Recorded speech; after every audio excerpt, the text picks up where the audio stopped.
Welcome to Chatsunami.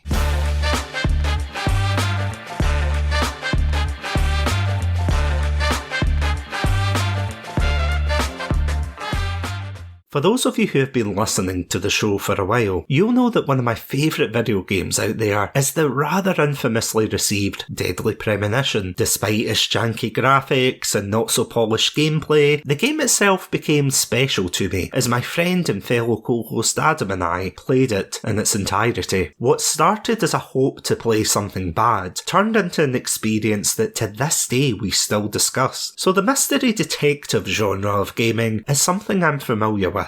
After the lockdowns of the 2020s hit, I found myself exploring more indie titles, and to this day, I still look to unearth another potential hidden gem. So when I was talking to fellow Podpack member Dan from the podcast Casting Views, he introduced me to something that looked right up my alley, known as Broken Mind. After reaching out to the sole developer of the game, Tony DeLucia, I received a free Steam key. For transparency's sake, I just want to make that clear. The game itself has you placed in the boots of grizzled detective Frank Morgan, whose troubled past leads him to investigate the disappearance of 15-year-old streamer Laura Campbell. With time running out, the race is on to not only find her, but in turn find out why she was targeted. But what makes this game stand out? Who is behind the mask? And will I make it through the game without jumping out my skin? Welcome to another episode of Chatsu Shorts. Let's start with the positives of this game. As I said, the game itself was developed solely by one Tony DeLucia of the publisher Two Bad Games. What's insanely impressive is the fact that the game was the work of primarily one person, and throughout the game you can tell that this was a labour of love. Once you complete the game, you get more about behind the scenes, from its inception of initially having a pixel art style, to DeLucia having to create over 1,000 drawings and textures, as well as 130 3D models for the game.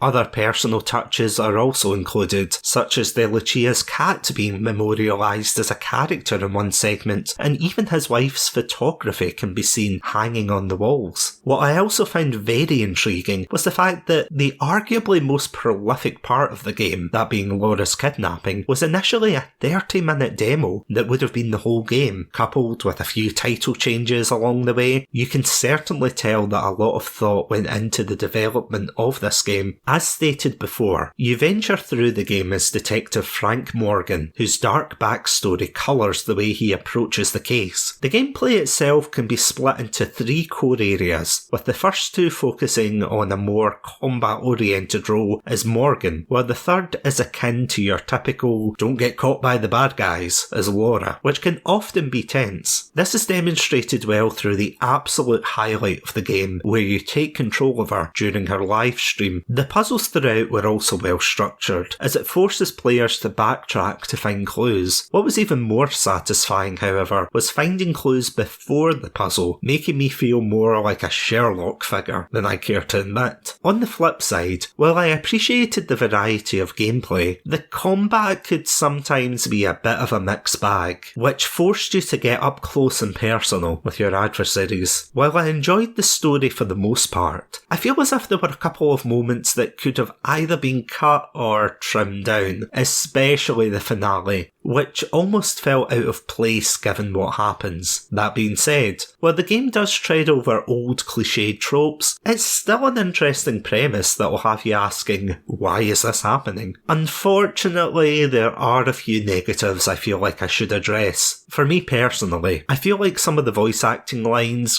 could have had a once over, as they feel a little bit over the top in some parts, but they're not the worst I've heard in a game. Some of the game can also get a little repetitive, and with a lack of background music, it doesn't help when you're left with only the sound of your feet squelching in the dirt. One thing I would also recommend is playing the game in easy mode at a minimum. While the narrative mode does state that all the fights are taken out bar the mandatory ones, this is really noticeable when you're running through what feels like liminal spaces with a ton of ammo and nothing to fight. This is further punctuated by boss battles where one bullet kills what little enemies there are. Regardless, it was still a nice thought to have this mode included. But overall, would I recommend Broken look in mind? Absolutely. It's a short survival horror game that, while treading on cliches here and there, is clearly a labour of love. You can tell the developer's passion for making the game shines through, and honestly, I think they did amazing work in this. For the price point as well, definitely go check it out. You won't be disappointed. As always, thank you all so much for listening to this episode. For more episodes and content, please check us out on our website, chatsunami.com, as well as all good podcast apps. Until next time, stay safe, stay awesome, and most importantly, stay hydrated.